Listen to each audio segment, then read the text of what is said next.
Ang ospital na ito ay may malaking kasaysayan ng mga baguhang doktor na nagsasagawa ng mga komplikadong operasyon.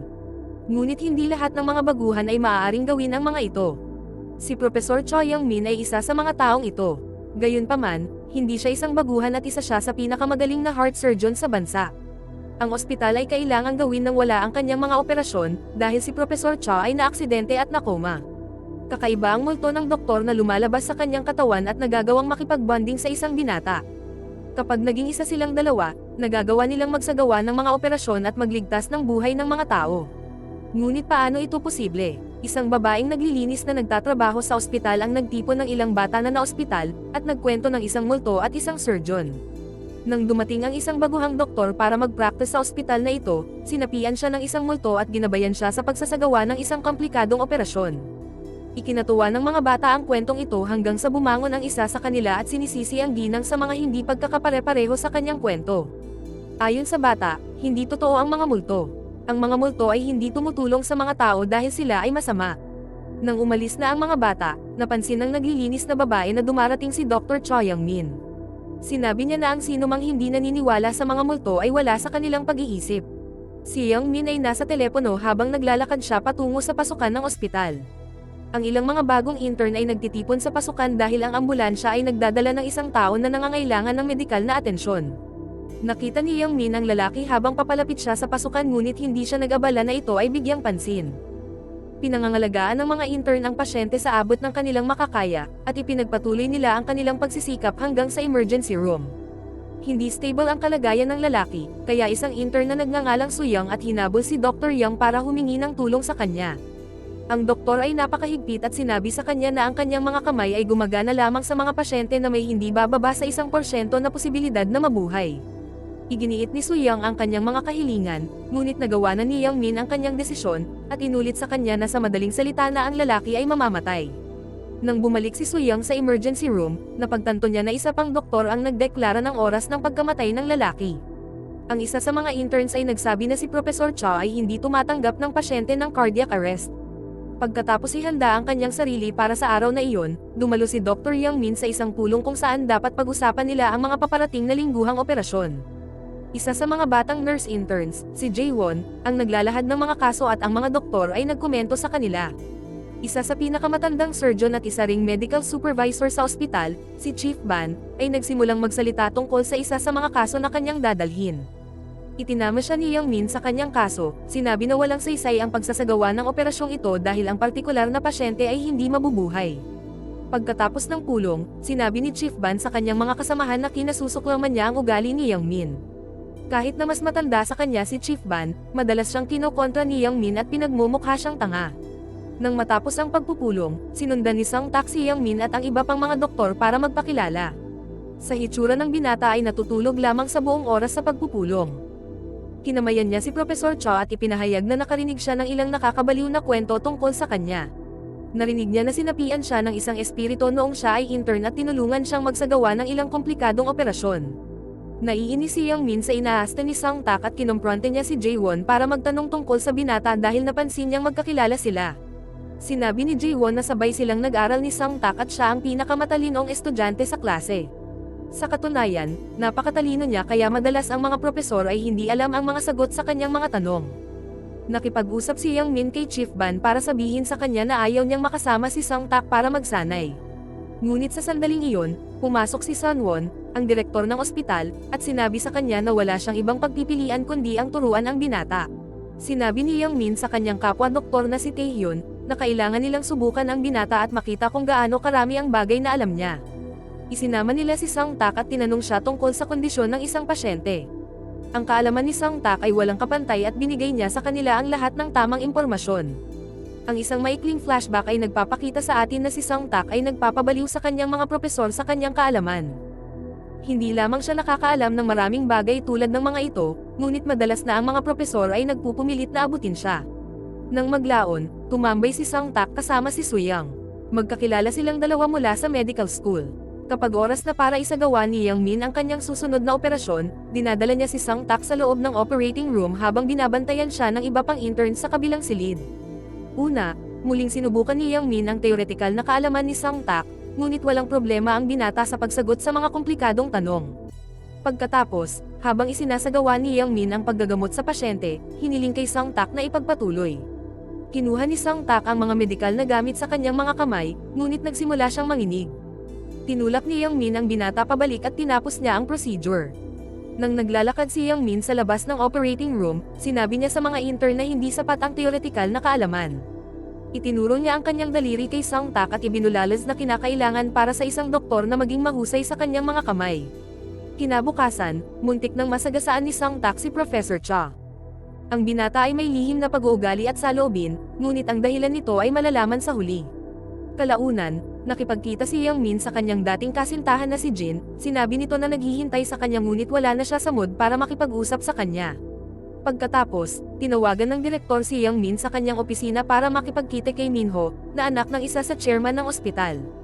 Ipinaalam ni Minho kay Professor Cha na ang ibang mga doktor ay hindi binibigyan ng maraming pagkakataon ng kanyang ama, si Chairman Jiang.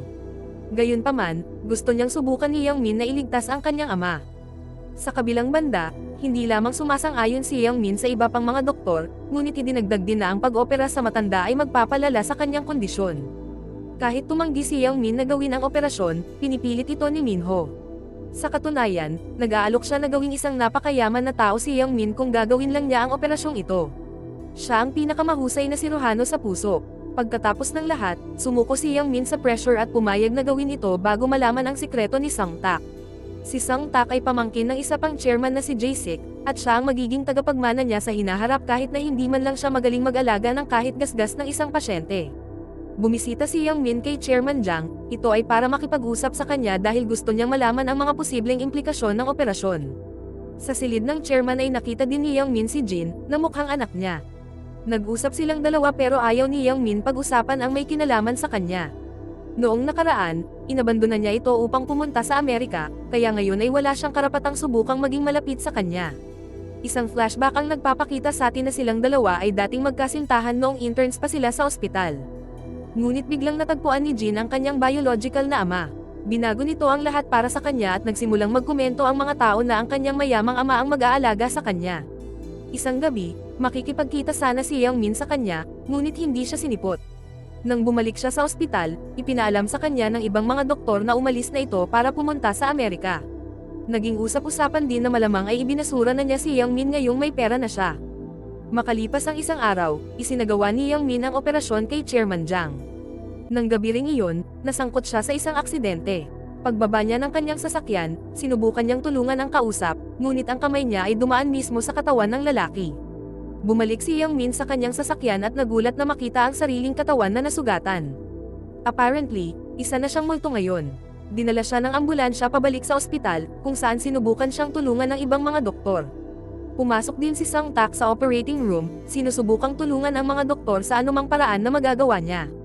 Sumisigaw si Yang Min kapag nakikita niya ang mga doktor na gumagawa ng mga maling galaw, na parang naririnig niya ito. Itinama ni Sang Tak ang mga doktor at sinabi sa kanila kung ano ang kailangan nilang gawin. Sa isang punto, naging kalmado si Yang Min nang sinubukan hawakan ni Sang Tak ang kanyang katawan. Pilit niyang pinipigilan ang binata, ngunit kahit papaano ay nagsanib sila. Ngayon, ginagawa ni Yang Min ang operasyon sa sarili niyang katawan gamit ang katawan ni Sang Tak. Si Yang Min ay naging matatag, ngunit siya ay nakoma. Kasabay nito, siya ay naglalakad sa paligid ng ospital sa anyo ng isang multo, at nakita niya si Taehyun na nakatayo sa itaas ng katawan ni Chairman Jiang. Naalala ni Professor Cha na kahapon ng gabi, tinawagan siya ng doktor para sabihin sa kanya na lumalala ang kondisyon ni Chairman Jiang. Tumakbo si Yang Min papunta sa kanyang sasakyan at saka nagmaneho patungo sa ospital. Sa isang intersection, napagtanto niyang may sumusunod sa kanya at sinubukan niyang tumakas. Patuloy ang paghabol sa kanya ng lalaking sakay ng motorsiklo, hanggang sa mabundol silang dalawa ng malaking truck. Sa kasalukuyan, pumasok si Dr. Taehyun sa silid ni Yang Min, at tinanong kung sino ang nagsagawa ng operasyon sa kanya dahil wala siya sa ospital noong na-admit si Professor Cha. Sinabi sa kanya ni Suyang na ginawa ni Sang Tak ang karamihan sa trabaho, ngunit nahihirapan si Taehyun na paniwalaan iyon. Kasabay nito, pumasok si Yang Min sa silid at sinubukan maghanap ng paraan, upang maibalik ang kanyang espiritu sa kanyang katawan. Sinusubukan pa niyang humiga sa kama para bumalik sa kanyang katawan, ngunit hindi iyon umubra. Sa labas mismo ng ospital, si Sang Tak ay nakaupo sa isang bench na sinusubukan ibalot ang kanyang ulo sa nangyari. Pansamantala, naalala ni Suyang ang operasyon.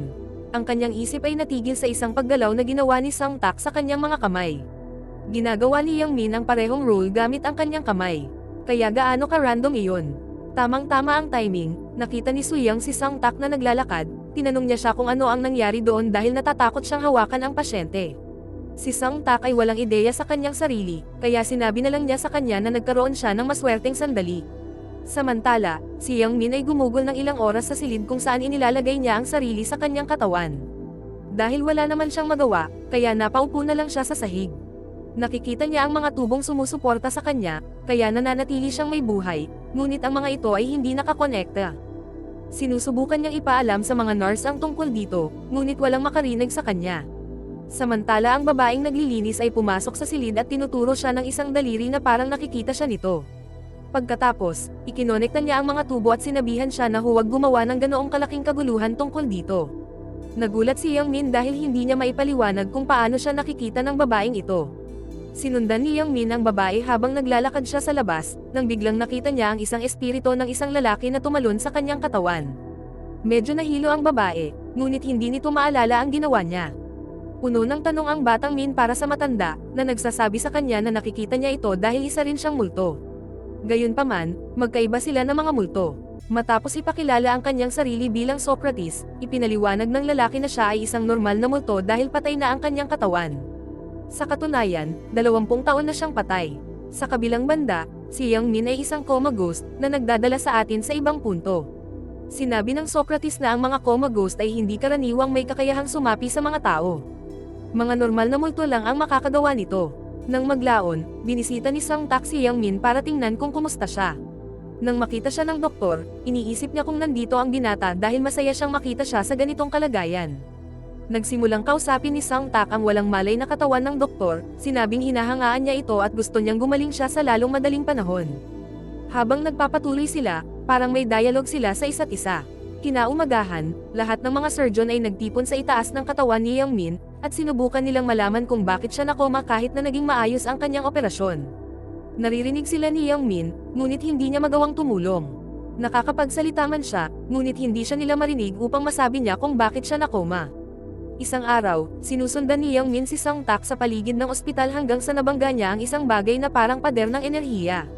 Muling lumitaw si Socrates upang ipaliwanag ang ilang bagay sa kanya. Ang isang coma ghost ay hindi maaaring pumunta saan man ito naisin. Ang katawan nito ay parang isang angkla para dito. Sa makatuwid, mayroong radio sa paligid ng katawan na nagsisilbing pinapayagang lugar kung saan maaaring gumalaw ang coma ghost. Pagkatapos ay ipinakita ni Socrates kay Yang Min sa pamamagitan ng paglalakad sa labas ng energy wall na yon. Tulad ng lumalabas, ang mga normal na multo ay maaaring maglakbay kahit saan nila gusto. Bumalik si Yang Min sa kanyang silid at narinig ang dalawang nurse na nagsasalita tungkol sa kanya. Nagkomento sila na si Professor Chow ay isang magaling na surgeon ngunit may masamang personalidad. Siya ay egotistic at makasarili. Nagulat si Yang Min nang hinampas ni Chairman Jiang ang kanyang ulo. Siyempre, isa siyang multo kaya nagagawa niya itong hawakan. Naiintindihan ni Yang Min na coma din ang chairman. Nang lumayo siya, nakita ni Yang Min si Jin na hindi sumasang-ayon sa kanyang kapatid sa ama. Gustong makita ni Jin ang kanyang ama ngunit naglagay si Minho ng 2 gwardya sa labas ng kanyang silid. Gusto ni Minho na lumayo ang kapatid niya dahil gusto niyang siya lang ang magmamana ng pera ng kanyang ama. Ngunit pinabayaan na niya ang pera, dahil ibabahagi ito ayon sa kalooban ng kanyang ama kung siya ay mamatay. Kasunod nito, umakyat si Yang Min sa rooftop kung saan nakita niya si Jaewon na nakikipag-usap kay Taehyun. Nababalisa ang batang intern dahil may kung anong mix-up na nangyari.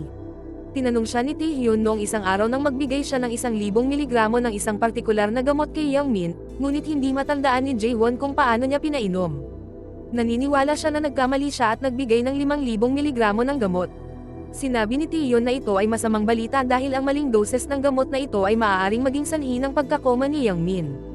Tumakbo si Yang Min sa mga pasilyo ng ospital, at hindi sinasadyang nakapasok siya sa katawan ni Sang Tak. Muling nagsanib ang dalawa at kontrolado ni Yang Min ang kanyang katawan. Sa sandaling iyon, dinala ng mga nurse ang isang sugatang lalaki at nagpatuloy si Yang Min upang gamutin siya habang gamit ang katawan ni Sang Tak para gawin ito. Ang iba pang mga medikal na tauhan ay saksi ng si Sang Tak na ginagawa ito, sila ay nagtataka kung ano ang problema sa kanya. Paanong posible na kahit isang gasgas ay hindi niya kayang gamutin, ngunit ngayon ay kaya niyang gamutin ang mga advanced na pinsala? Makalipas ang isang araw, binisita ni Minho ang kanyang ama sa kanyang silid nang hindi niya alam na pinagmamasdan siya ng dalawang multo na si Yang Min at Chairman Jiang.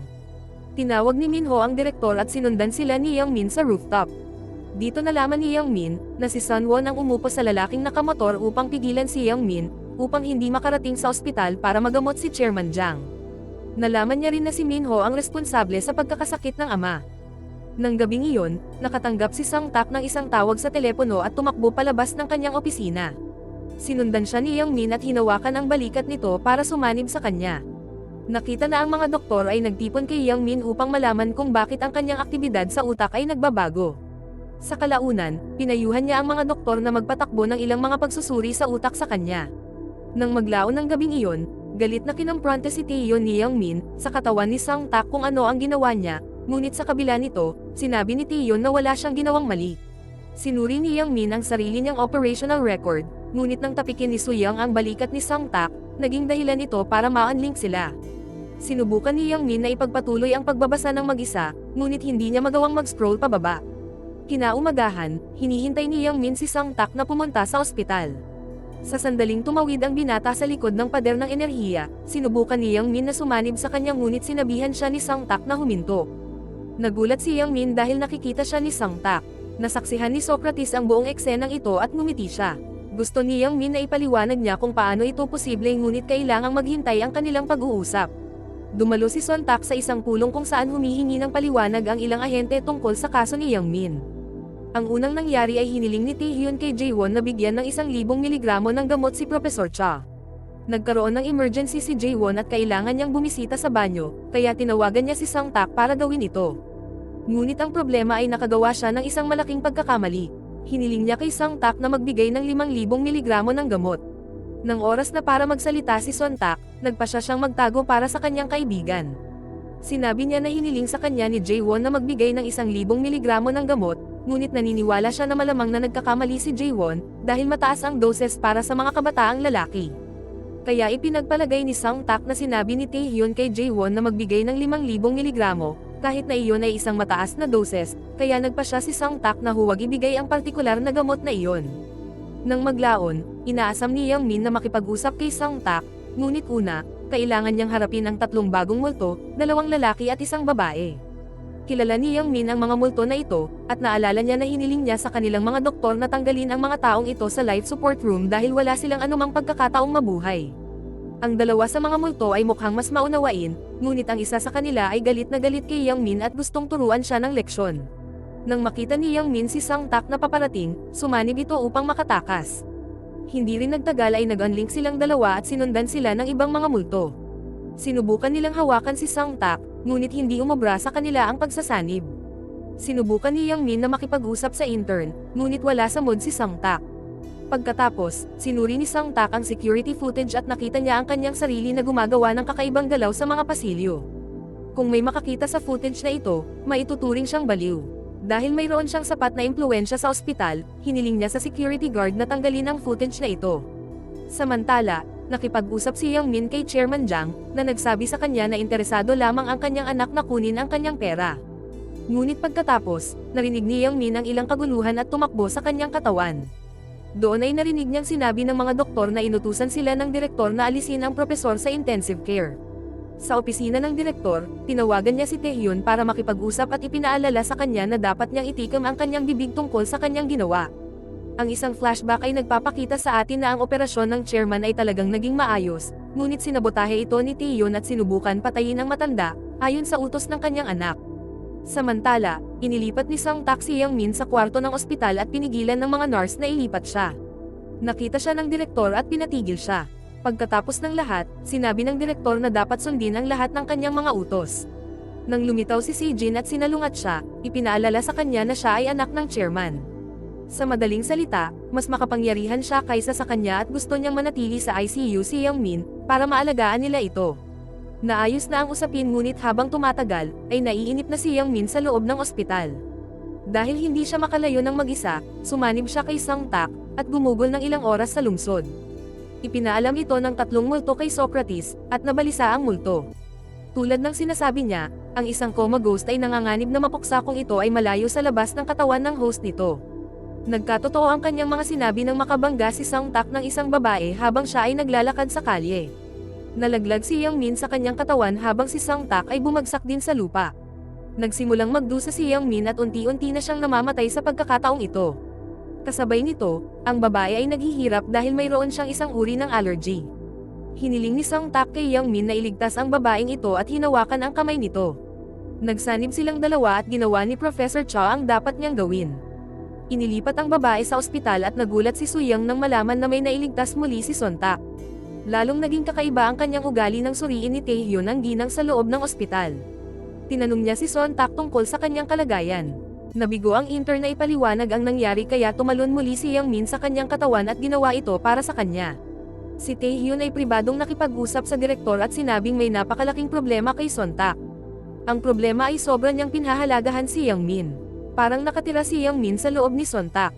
Nang maglaon, nakipag-usap si Socrates kay Yang Min, at ipinaalam sa kanya ang tungkol sa banta ng kamatayan kapag umalis ang isang multo sa itinalagang radius. Tinanong ni Yang Min ang nakatatandang multo kung paano siya nakikita ni Son Tak, ngunit sinabihan lang siya ng matanda, na huwag masyadong gamitin ang katawan ng intern, dahil baka masira niya ito.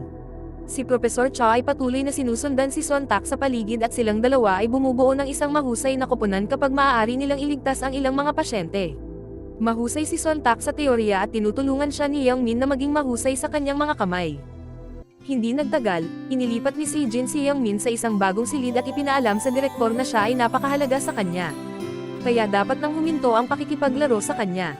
Nang naiwan siyang mag-isa kasama si Yang Min, naalala ni si Jin ang mga magagandang araw na nakasama niya si Yang Min noong silang dalawa pa ay nagmamahalan. Dreaming, I must be dreaming.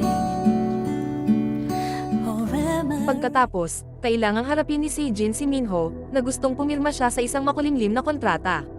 Sa katunayan, nakasaad sa kontrata na pinapayagan niya si Minho na makuha ang lahat ng pag-aari ng kanilang ama, ngunit hindi iyon gagawin ni Sejin. Pagkatapos, pumasok si Minho sa kwarto ng kanyang ama at ang kanyang mga salita ay nagpahayag kung gaano niya hinahamak ang matanda. Ang tanging bagay na interesado siya ay ang yumaman. Si Minho ay kumuha ng ilang mga larawan ng kanyang ama na nasa life support at pagkatapos ay naglakad palabas. Nang maglaon, sinundan ni Yang Min si Taehyun at nakita siyang pumasok sa opisina ng direktor upang makipagkita kay Minho. Kinamayan ng anak ng chairman ang doktor at nagpasalamat sa pagtulong sa kanya, na nagpapatunay na tinutulungan sila ni Taehyun.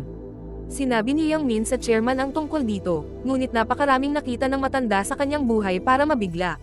Ang pagiging malapit sa mga tao ay isang uri ng panganib. Maaaring nasa tabi mo sila, at mahal ka o subukan lang na gamitin ka, para sa ikabubuti nila. Nang gabing iyon, muling sumapi si Yang Min kay Song Tak at nakipag-usap kay Taehyun. Habang si Song Tak ay tila pinapagalitan ng doktor, pakiramdam ni Taehyun ay naririnig niya si Yang Min, dahil ang intern ay nagsasalita ng tulad niya.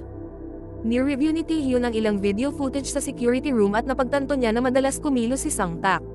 Kinaumagahan, bumalik si Song Tak sa ospital ngunit ito ay si Yang Min, na nagmamay-ari sa kanya kahapon pa ng gabi, upang makatakas siya sa ospital at makabili ng mga bagong damit. Habang humihigop siya ng kape, nakita ni Yang Min ang isang madilim na espiritu na nakatingin sa kanya mula sa isang sulok.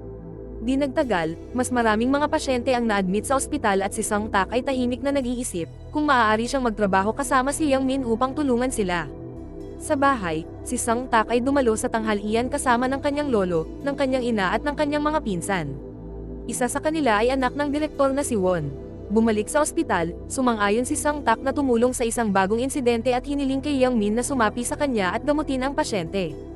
Ginawa ito ni Yang Min at iniikot niya ang kanyang mga kamay habang naghahanda siyang mag-opera. Ang silid sa likod ng salamin ay naroon ang iba pang mga doktor at napansin ni Chief Ban kung paanong si Song Tak ay may katulad ng estilo ng kay Yang Min. Pagkatapos ng operasyon, nakita ni Song Tak ang asawa at anak na babae ng lalaki na naghihintay sa kanya sa matinding paghihirap. Nang bumuti na ang lalaki, naging mas masaya sila, ito ang dahilan kung bakit sulit para sa kanya ang pagiging doktor. Pag-uwi niya, sinalubong siya ng kanyang ina, at sinabi na ipinagmamalaki niya siya. Dahil ibinalita ni Chairman Josik ang tungkol sa performance ni Song Tak kamakailan sa ospital. Masarap ang pakiramdam ni Song Tak na ipagmalaki ng kanyang ina. Pero nagiba ang kanyang mood nang bumalik siya sa kwarto niya. Ang isang larawan ng kanyang mga magulang ay nag-trigger ng ilang mga alaala sa kanya, at naalala niya na ang kanyang ama ay napatay sa isang aksidente na naranasan nila sa kanilang bangka. Hindi nagtagal, nalaman ng buong bansa ang tungkol kay Sung Tak nang sumulat ang isang pahayagan tungkol sa kanya, isang intern na nakapagligtas ng mga buhay sa mga komplikadong klinikal na kaso. Hindi masyadong gusto ni Sung Tak ang katanyagan, kaya marami siyang kinausap, at sinubukan malaman kung sino ang nagsalita sa press tungkol sa kanya. Hindi nagtagal, nakilala ni Sung Tak ang isang batang lalaki na hindi mapakali sa sarili. Umiiyak ang bata dahil sa tingin niya ay mamamatay na siya. Ooperahan sana siya ni Professor Cha, ngunit ngayon ay nabalitaan ng bata na ang doktor ay hindi na nagtatrabaho sa ospital na ito. Samantala, pinapanood ni Yang Min ang mga nurse na sinusubukan buhayin ang katawan ng isang lalaki. Lumitaw ang multo ng lalaki, at nakitang ito ang lalaking nagtangka kay Yang Min nang pareho silang mabangga ng truck.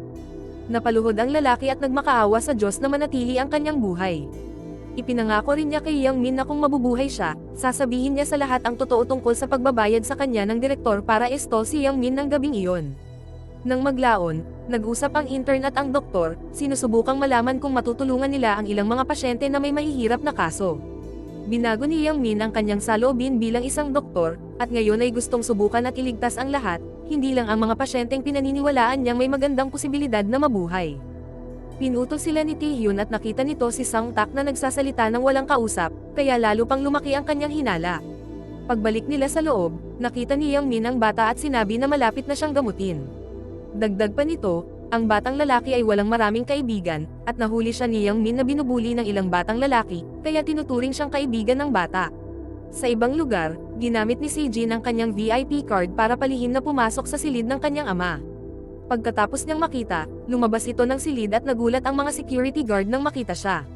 Hindi nila namalayan ang kanyang presensya, kaya sinabi niya sa kanila na bibisitahin niya ang kanyang ama mula ngayon, at papayagan nila siyang gawin iyon. Kung hindi, sasabihin niya kay Minho ang nangyari ngayon at mawawalan sila ng trabaho at lisensya. Hindi nagtagal, oras na para operahan ni Sung Tak at Yang Min ang bata, ngunit pipigilan sila ng isang balakid. Nasa operating room ang bata at naghihintay, ngunit tumama si Yang Min sa energy wall at hindi masasamahan si Sung Tak. Nasa operating room din si Taehyun, at binibigyang pansin si Sung Tak. Nanginginig ang mga kamay ng intern, kaya hindi man lang niya mahawakan ang mga gamit sa pag-opera, pati na ang proseso ng operasyon. Napagtanto ni Yang Min na may gumalaw sa kanyang katawan. Dahil nagsasagawa ng ilang mga test sa kanya, siya ay tumakbo sa iba pang mga multo, at hiningi ang kanilang tulong. Abangan po ninyo ang pagpapatuloy at huling bahagi ng ating recap sa mga susunod na araw. Maraming salamat po sa inyong panonood.